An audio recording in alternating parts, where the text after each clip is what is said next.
दक्षिण सोलापूर तालुक्यातील वळसंग येथे अज्ञात कारणावरून 32 वर्षीय वाहन चालकाचा निर्घृण खून झाल्याची घटना समोर आली आहे।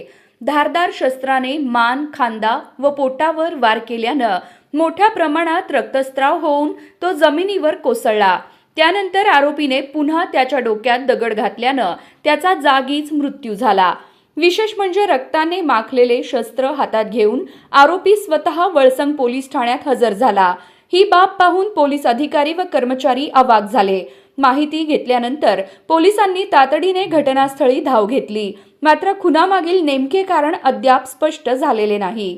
लक्ष्मण वसंत वाघमारे वय 32 राहणार सिद्धेश्वर मंदिराजवळ वळसंग तालुका दक्षिण सोलापूर असं मृत वाहन चालकाचं नाव असून तो डंपर चालक म्हणून काम करत होता। मयत लक्ष्मण व संशयित आरोपी रविकुमार भीमाशंकर पुटके राहणार वळसंग हे एकाच परिसरात राहतात। बुधवारी सायंकाळी 5:30च्या सुमारास सिद्धेश्वर मंदिर चौक हणमगाव रस्ता येथे दोघांमध्ये वाद झाला। यावेळी आरोपीने कोयत्याने लक्ष्मण यांच्यावर हल्ला केला। घटनेची माहिती मिळताच वळसंग पोलिसांनी लक्ष्मण यांना सायंकाळी 7च्या सुमारास सिव्हिल रुग्णालयात दाखल केले, मात्र उपचारापूर्वीच डॉक्टर शीतल कुमार यांनी त्यांना मृत घोषित केले।